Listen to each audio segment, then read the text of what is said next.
Welcome to the National Newspaper Publishers Association's Let It Be Known.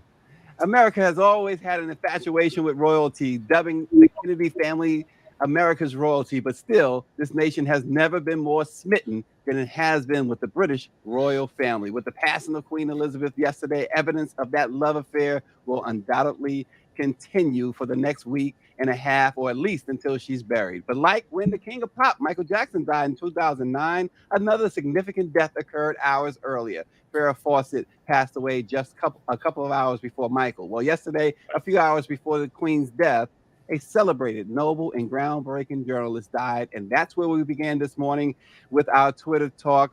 Let's bring on the whole crew because we're going to talk about the Queen, yes, but we're going to first start with someone near and dear. Bernard Shaw, the groundbreaking and original CNN anchor, died of pneumonia. His family confirmed yesterday. He was 82 years old. And at CNN, Al, you probably can remember well that he reported on some of his generation's most memorable news stories. Al McFarlane, your thoughts on Bernard Shaw? Good morning, all. Bernard Shaw was certainly an inspiration, a person whose work and whose presence in the news field, I think, opened up doors, opened up the sensibility of our people doing global work, and not only to ourselves, because we've always been doing that, but to the globe itself that had chosen to exclude us from the table, the arena of critical thought, critical expression. Bernard was a person that broke the barriers and normalized our presence everywhere. I'm reminded, first time I was in Ghana, guys, I turned on television and I saw an African man wearing traditional African clothing, speaking in Twi, or the African language. And I'd never seen that before in my life. And so Brother Shaw had the same kind of impact. He was in a place that we'd not seen before. And for that, I think, and for his excellence, his great work, we have to celebrate him and lift him up. Yeah, he moderated the debate between Michael Dukakis and President George H.W. Bush, and a lot of people remember that Dukakis opposed the death penalty, and the question Shaw posed, he asked Dukakis if he would support a death penalty for a man who hypothetically raped and murdered Dukakis' wife. Dukakis responded that he would not. Some critics felt he framed his response to legalistically and logically, and did not address it sufficiently or personally. But Bernard Shaw was known for the tough questions, in-your-face questions. So, real quick, Barrington, you probably want to say a word or two about Bernard Shaw, and then we'll let Barrington and Rashonda do the same. James and Rashonda do the same thing before we move on to the Queen. Thank you. Like Al said, he trailblazer, pioneer. He's someone that I looked up to. Wasn't it's so interesting because when he was really doing his thing, there weren't a whole lot of black anchors, black people in so-called legacy media. Right. So whenever I saw him, it was always it always caught my attention, and I almost want to say that it's a pity that he died on the day the Queen died, because he's not going to get the attention that he deserves. In my mind, he's much more relevant, much more noble, much more impactful than the Queen. But hey, that's life. Yeah. James, and then we'll hear from Rashonda before we move on. I'll be very quick. I agree with the sentiments of Barrington and Al. And I'll go to your point.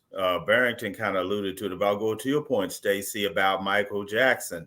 Farrah Fawcett May just passed, but Michael Jackson passing just immediately took over the news of that week, that year. Let me just say this. Bernie established CNN as a news player in terms of the networks, and I hope he gets credit for that, as he should. As he should. Rashonda. You're on mute, Rashonda. Uh-oh, we lost your audio. Nope, we can't. We don't have you. And there you go. There you go. Go ahead. Okay, yeah, not sure what happened. Good morning. Yeah, I am. For me, Bernard Shaw just symbolizes all that is journalism. I just remember back my first real memory of wanting to do this and be in news was watching his coverage of the assassination attempt on President Ronald Reagan. So, to me, he epitomized all that was television news. I just always felt like he was the go-to person when we needed historic events weaved into our storytelling. He was a master at that. But the biggest thing was his ability to always give back to the younger generation. He was committed to that, and it showed. Yeah, and real quick, you mentioned the assassination of Ronald Reagan. You remember the reporting there. You remember Press Secretary, was it Press Secretary James Brady? Yes. Was shot as well, and many reported immediately his death. And when asked, when Bernard Shaw went on, he did not report Brady's death. And when asked why not, he said, "I wasn't in the room. I wasn't down there at the site, and no official told me he died. I didn't see him die." And he, of course, James Brady went on to live a much longer life than what they reported, because many reported that he had died. And so he wanted to get it right, is the bottom line. And he wasn't going to sensationalize something just for ratings. And so he set the tone that obviously has been ignored here on in as we sit here today with news outlets today. So Bernard Shaw will certainly be missed, but his legacy certainly carries on, and we appreciate, he opened the doors for people like us. Yep. So there you go. Well, Black Twitter is acting up. Y'all acting up out there, right, Rashawn? Irish Twitter is acting up. Who even knew that was a thing? Thank you very much. I didn't know there was an Irish Twitter. Oh, you guys need to get with the program, man. I had no clue. I know now, though. I definitely listen. I got to check them out a little more often. So yeah, they got a lot of my time yesterday. The whole Irish-British relationship has always been strained and tenuous because of the colonization of that island by the British and the extreme brutality that they inflicted on the Irish, which is pretty much the same what they did everywhere they went around the world. True. So. Well, let's face it, right? The Queen, they love the Queen. They got the British national anthem, which I know James was singing this morning. God Save the Queen, and now it's God Save the King. This love affair. However, those in that love affair, I mean, look, we got statements yesterday from Barack Obama and Joe Biden, about how wonderful she was. Well, there's many, many, many millions and millions of people who look like us, and also apparently the Irish, who are not celebrating, or maybe they're celebrating the fact that she's no longer there. And that is, look, it's not me, it's what they're saying. I mean, look at Twitter. I mean, look, this guy here, look, I could pick out so many, but they're just going all in. I'm gonna go to the professor, right, at Carnegie Mellon. She says, and this is just before the Queen died. The professor Uja Anya on Twitter. She's at Uja Anya, and she says, "I heard the chief monarch of a thieving, raping, genocidal empire is finally dying. May her pain be excruciating." I mean, that's just the tip of the iceberg, right, Rashonda? It is, and Jeff Bezos from Amazon was just so appalled that he tweeted in response to it, and he basically blasted her. And this sister was not moved. She replied to him, "May everyone you your merciless greed have harmed in this world remember you as fondly as I remember my colonizers." She was not backing down. And it's a lot of people that feel that way. And how do you argue with that, Al? Well, I think you take the position that the professor took, and that is it's time for us to be critical, analytical, and to recognize the truth of history, and that is that England and the monarchy represent a criminal enterprise, global criminal enterprise that has killed millions of people, that's responsible for the theft of life, labor, territory, resources, and material. And we have to say it, we have to look at it and analyze it. And now has to be the time for Black people to examine the monarchy and English power, and I'll go a step further, white power, colonial power, imperial power, in relation to the damage done to our people.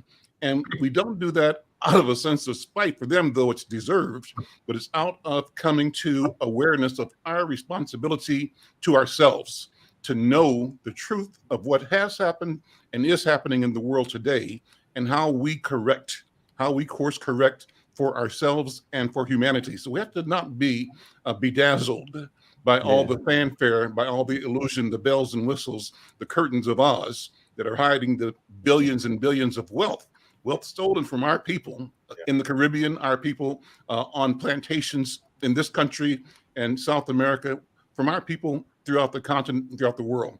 Now's the time to look and to speak truth.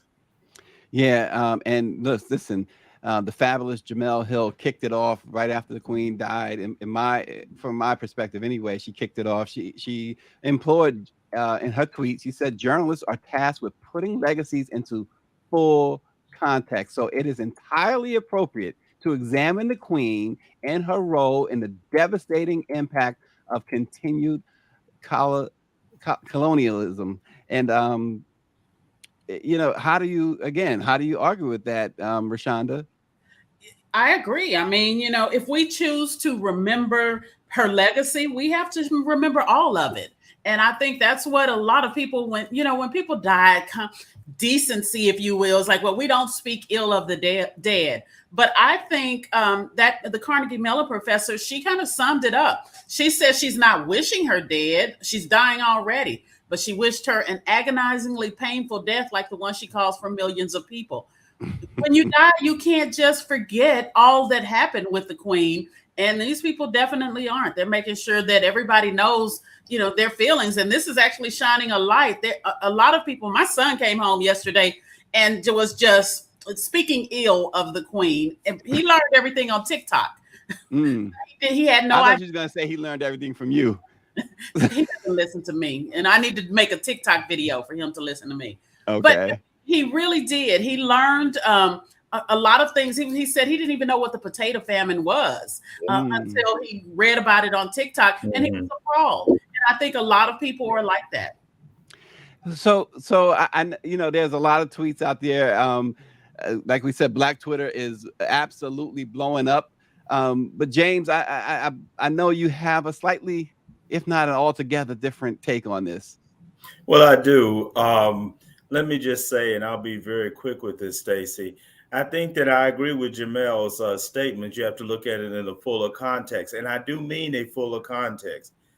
This was a queen who reigned while many Black nations in the Caribbean and in Africa and throughout the world achieved independence.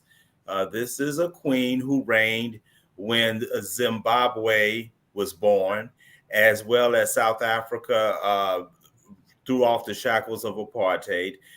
This is a queen, when she came to D.C. and Miss Alice Frazier hugged her, she did not recoil back in horror. Or she went home Michelle Obama and cleansed herself, though. Or Michelle Obama, when she put her arm around the queen, she did not recoil back in horror. So I think that we have to look at it in a fuller context, just like Jemele Hill said. And I pray for the royal family as they go through their grief. Well, that's that's the way James is putting it in perspective. Can't hate on James. James is James. But look, there's some great stuff out there. Well, great is subjective, but Horace Towns replied to Jemele Hill's tweet. He says, because now Prince Charles is now King Charles, and they've already named him King Charles III.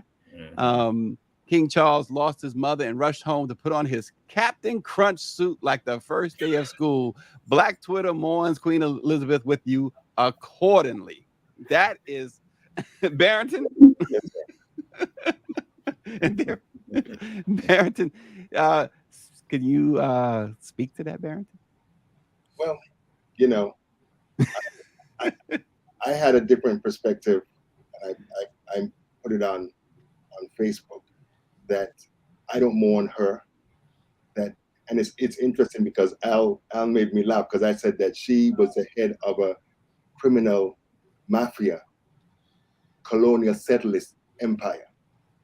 And here's the thing: James may say that she basically oversaw all of these countries that had been exploited and conquered by colonialists.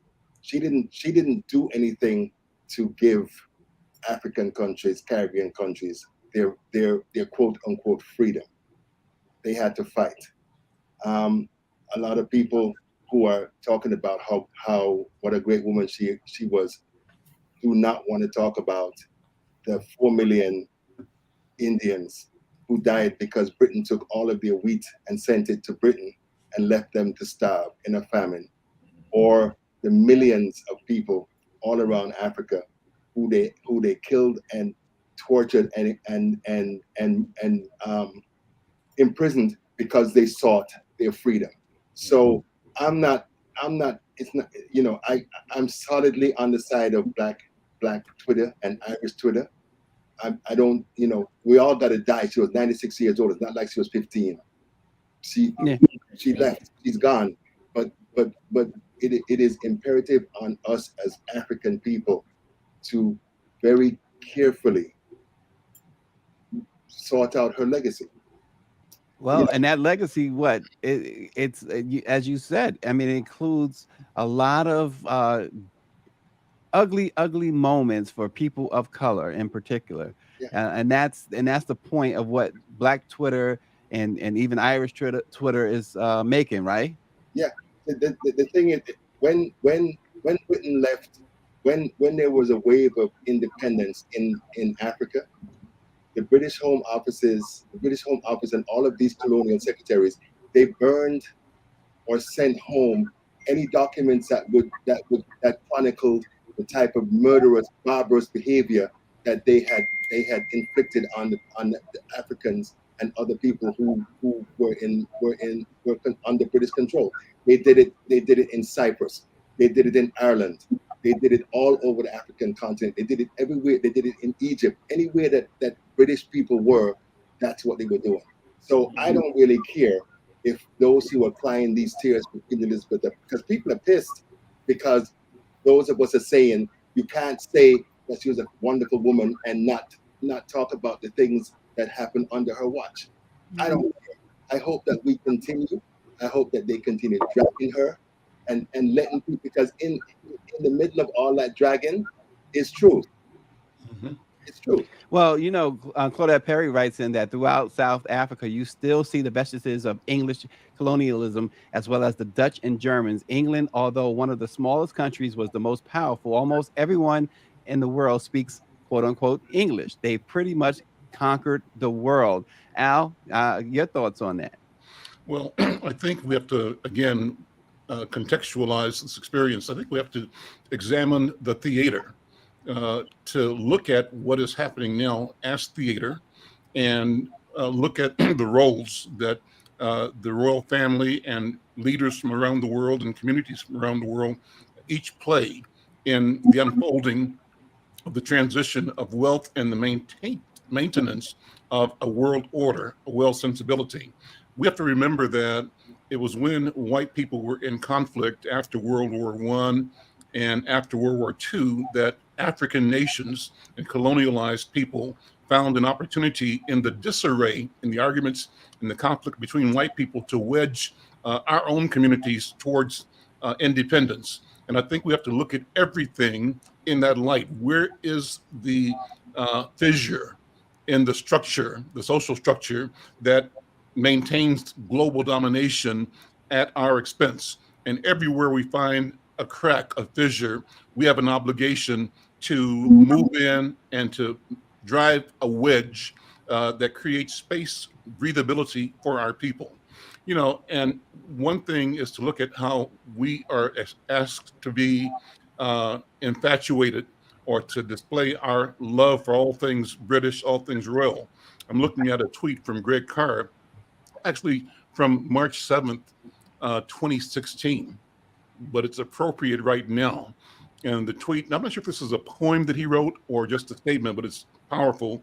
It says, Greg Carr, professor of Africana Studies at Howard University, and one of the principals, along with Dr. Karen Carter, in the Narrative Initiative, he wrote, Negroes who say we romanticize our Africas should try falling in love with something other than their former masters for a change.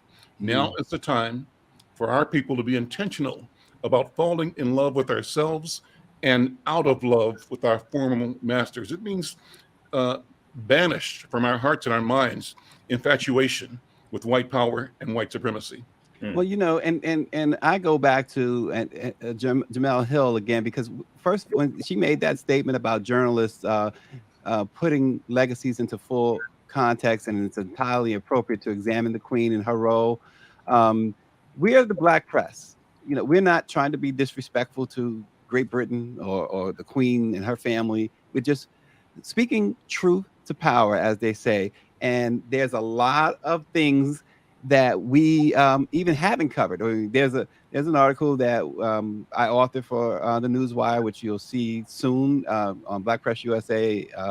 You can see it in the Washington Informer already, and other Black newspapers. And it talks about her legacy, the Queen's legacy, through the lens of colonialism and Black lives. And Rashonda, speaking of Black lives, the Queen was reticent to support or say anything positive about Black Lives Matter. She was reticent and refused to weigh in on the George Floyd situation when the whole world was doing so. There was the National Archives showed, and this is in my article as well, that she was exempted from discriminatory actions, meaning that no one could bring a discriminatory action against her.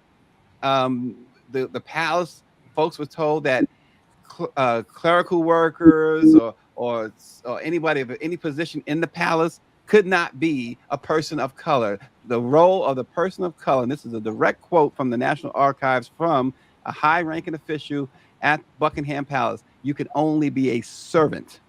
This was the Queen's legacy. Meghan Markle, her daughter-in-law, went on Oprah and talked about feeling like she wanted to commit suicide. And her husband, Harry, who obviously is now the black sheep, if you will, of the family, talked about how the racist attacks against his wife and the family did nothing. He said that was devastating. Rashonda?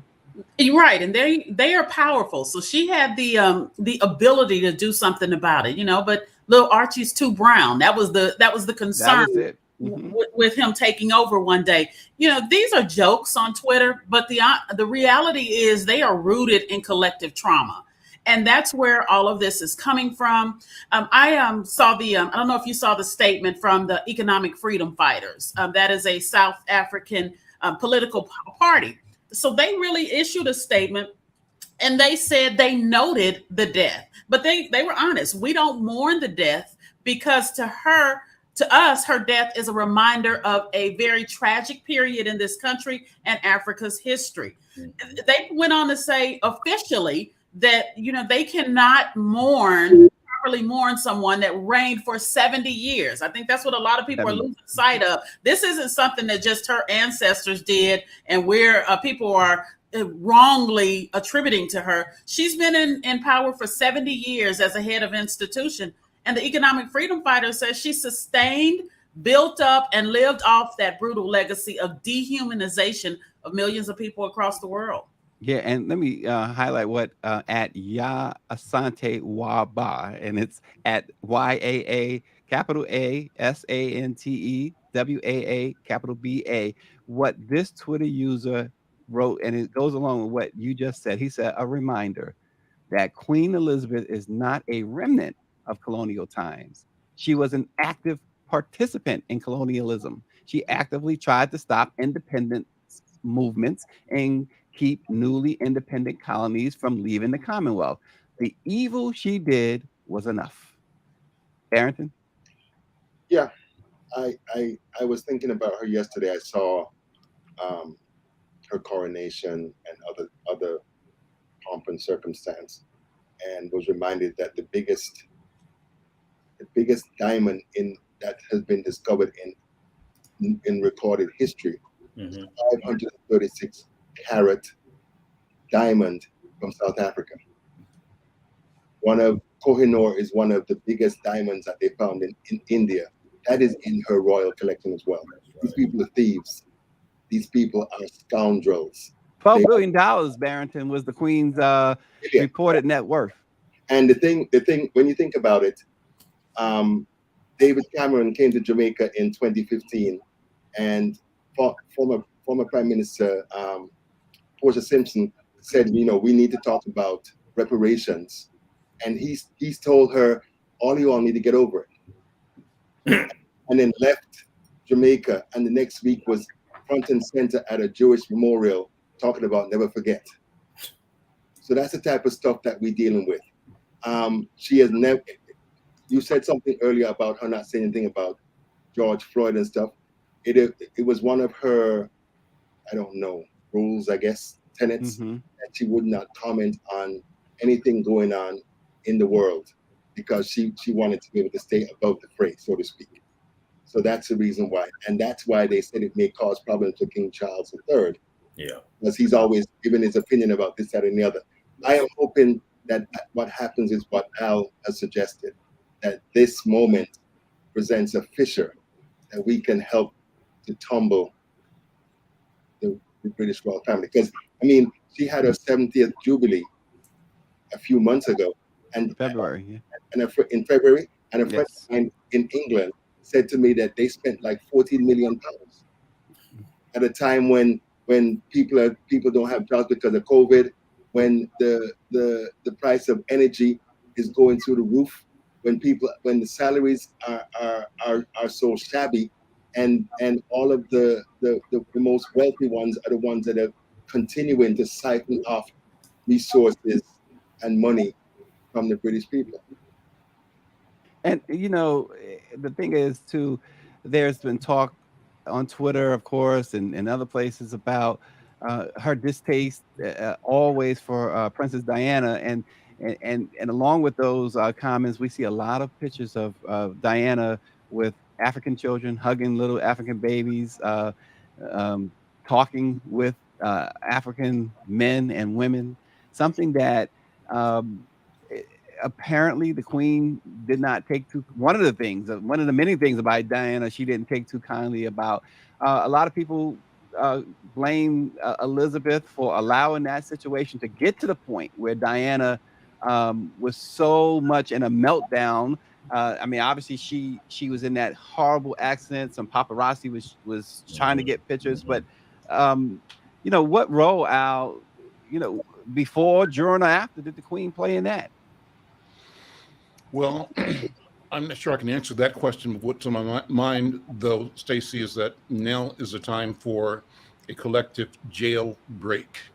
We have to have a discussion around the planet among our people that, as I said, when you see a fissure in the institutions of power, the structure of power, no matter how big or how small, look at it as significant and determine that what we must do is break out of the mind mold that sustains white supremacy.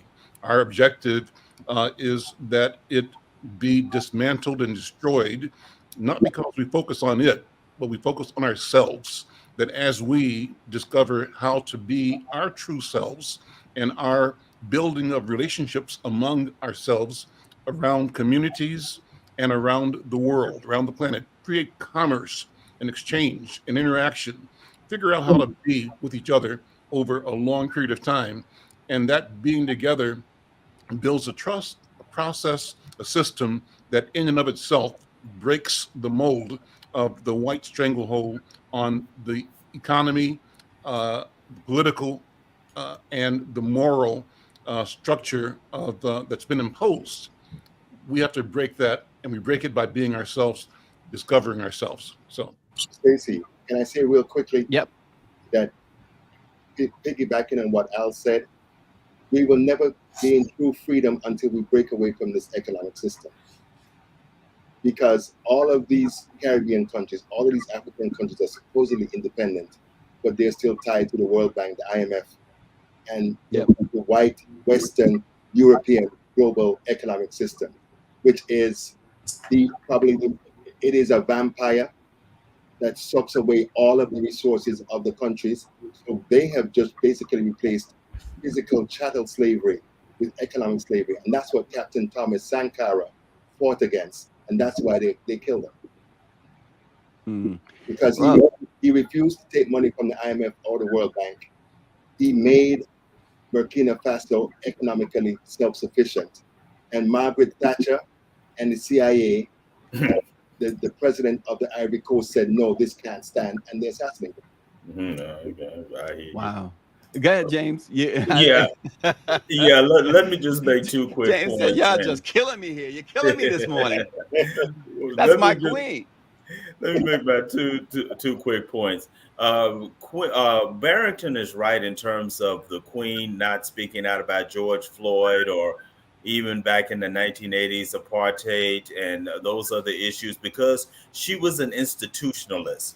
She believed that the monarch should not get into the everyday issues of the people in terms of that. And that has caused a great deal of controversy, not just among people of color, but some poor whites in that country too. Number two, keep in mind that when Queen Elizabeth, when she became queen, there was a Cold War brewing. It was the United States, the West versus the Soviet Union.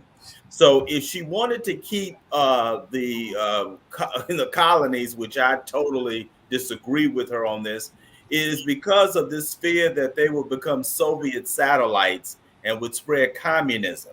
And so that was the reason why, if she had that view. Now, is that a view I agree with? No. But that was her view, and that's the way that she saw it. Rashonda's struggling with what you just said, James. She's just having a major meltdown over there. I'm gonna let her go ahead and just, do what she do. I'm gonna let the royals, I'm gonna let the British mourn their queen, and the only queen I'm mourning is Queen Latifah. I not. Is Latifah gone? Don't tell me Latifah. We missed. Not where you would see me pulling out my tissue. I just cannot divorce the history of the Queen. I understand that she may have done a lot for the British, but I can't divorce all that she also did for my people. And plus, I can't also, they're supposed to be so regal, and we just gonna gloss over the fact that a side chick is about to be. Now somebody talking. A side chick about to be queen. Yeah. So let me run something else by. When I visited London, cousin and I were driving around downtown in one of those open air buses, sightseeing. And what I always tell people is I remember on every street corner statues and monuments, Lord this, Duke that, Earl this, King, Queen, lady that, lady this. I said, God dog, no wonder these people think they're all that, because they remind themselves of what they want to be and how they project themselves. That's why they feel they own the planet, that God was their idea. We have to disabuse them of that, and we do it a couple of ways. Not that we have to imitate them, but recognize that even that ideation, that effort to be is an appropriation. The knowledge they have is knowledge stolen, but not acknowledged, appropriated from African people. So back to reclaiming ourselves, our identity, our invention of knowledge, our creation of innovation, and how do we make those things once again through a process, a system of cooperation and collaboration, serve our people and serve humanity in a way that they have sought to not do it. So somebody has to have a discussion about the patriarchy and something and a conversation about kingship, not only the royals in Britain and England, but the question of royalty has to be discussed differently. Royalty as a strategy that disempowers ordinary people all over the planet. Now's the time to begin the discussion, and in the beginning of that discussion, configure new ways to create relationships that are universal, global, moral, right, regenerative, and supportive of the humanity of every living person on the planet, starting with you and me, with ourselves. Well, you know, it's interesting because, you know, this idea of royalty. I mean, like I said at the top of this program, America has always been smitten with it. But you know, I recall, and maybe Barrington can relate to this too. Maybe you, Al, and Rashonda, even James, in our communities, and certainly in my community, I grew up, you know, in South Jamaica, Queens, and we were all, even back then. I'm 54 years old. Don't say it, James. I'm 54 years old, and I recall as a kid this idea that our women were queens, our men were kings. It was just rampant, and I see it today too. And a lot of times I see people on social media refer my black king or my black queen. Yeah. Black people took a stand a long time ago that this idea of royalty belonged to you, us, this color, right? And so hearing what Al was saying, it's you think about it and you realize even more when you think about it from those lenses. You think about even more what Al's saying and how deep is what he's saying. Barrington, I know you wanted to jump in. No, I was going to say that Al is so right. There, for me, when I think about the kingly and queenly nature that we need to adopt, it is more than just the name. It is the way we treat our women. It's the way we treat each other. It's the way we look at ourselves. It's spiritual. It is so many. There are so many different elements. And I you know, if this were some years ago, Queen Elizabeth's passing would have triggered me. I was born in London, and my parents were members of the Windrush generation. We caught absolute and total hell for the time that we were there because they said they didn't want any niggers in England. They called us gollywogs. They asked us where our tails were, all that type of stuff. So what Meghan Markle experienced is just an extension of a mentality and a framework that has always been a part of Britain. And they've been really good with glossing it over and pretending that, you know, it's tea and crumpets and all that foolishness. We got to break away. We got to break away. I'm telling you, the amount of Black Brits, because I know a lot. I have a lot of family in London, in England, and know a lot of people on social media. The amount of Black Brits whose day was messed up because this woman who they don't know, who ain't never care about her, died, just boggles my mind. And it is so indicative of the psychological slavery that we still find ourselves in. I took a meme from Facebook with Stephen from Django, cry holding Queen Elizabeth. I saw it. It's true. I saw Only Barrington. Only Barrington. Hey, you gotta be honest, bruh. Yeah. Look, we said what? Truth to power. And Greer, I just need 5 minutes with Rashonda right now because she said something that I just enjoyed her saying, the side chick thing. You know, men can be vain too, especially when we picking our women, right? But what in the world? I mean, Charles was with Diana. She was a young, by all, you know, accounts, a beautiful woman, you know, and Camilla has always looked like she is like 115 years old. Always. I mean, back in the 80s, she looked 100 plus. She looked like a horse. And so what's the deal with that? Now she is queen, right? But what's the deal with that, Rashonda? I mean, give me some perspective. You know, he needed somebody that can stay in the house and do what he said. I just do not like the double standard. from the queen having her favorite son being a pedophile to, all of the issues that the royal family had. And then you look down with disdain when your grandson brings home a black girl. And back to Camilla, I just think that Charles, I don't know what made him fall in love. Beauty is in the eye of the beholder.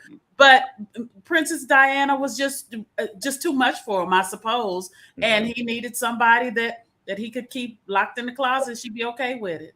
They said that he needed an ear and a spear. It was a very transactional relationship between his and Diana's relationship. No, say Camilla. Charles and the Queen decided that as the next king, as the next person in line to become the monarch, they needed an ear and a spear. So Diana, that's what Diana was. And if you look at a lot of these monarchies and stuff, they don't marry these people because they love them. Right. They marry them because it's going to be economically beneficial, because it's going to help smooth out relationships between countries and all that type of stuff. That's all it is. That's all it's been. But listen, a lot of us don't know or don't remember that the House of Windsor used to be the House of Saxe-Coburg-Gotha. They're German. Right. Edward VIII, Queen Elizabeth's uncle, was an avowed Nazi racist.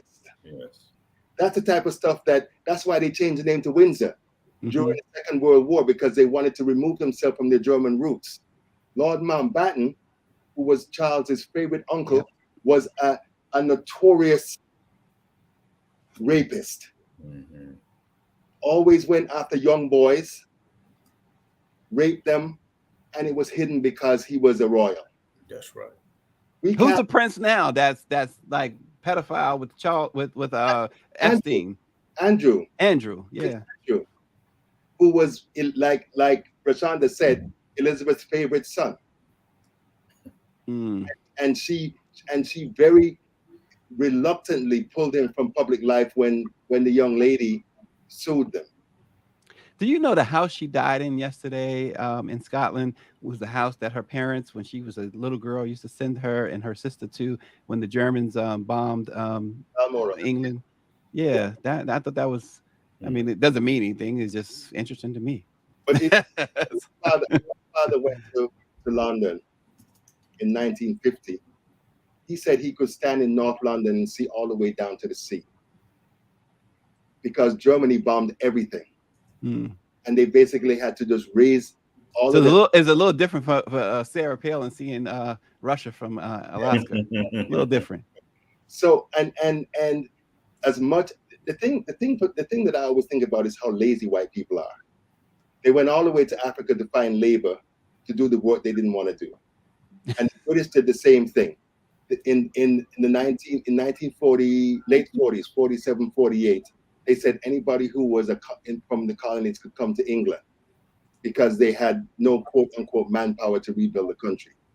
Africans and Indians rebuilt England. And I'm telling you, when I was there as a child, the only food that they had was fish and chips. So the culinary diversity that we have, the cultural diversity that we now have. I mean, these folks run around acting as if they created something. They ain't create nothing. Everything that they've gotten, they've taken from us. Wow. Well, the Queen Elizabeth II has died at the age of 96. More importantly to the Black press, Bernard Shaw has died at the age of 82. We've made that clear that's more important. Check out Al McFarlane this afternoon and every afternoon. Conversations with Al McFarlane right here on the same bat time, not the same bat time though, but the same channel anyway. Check him out. He always has some great stuff on. I see where a few of our viewers said, I watch Al. So Al, you are watched. All right. Somebody's always watching you, like that song says. And of course, Rashonda came loaded for bear. Check her out in Houston at the Defender. She's not playing. And of course, Barrington Salmon, great writer for NMPA and other outlets. He is the man. And Somebody send some tissue and flowers to James Wright of the Washington Forum. He's mourning the Queen. He is certainly in the minority over here, and not because he's Black. We appreciate you all for watching Let It Be Known. We appreciate our special guest every day. And this group is no different. Very special group this morning. Have a great weekend, everybody, and we will see you on Monday.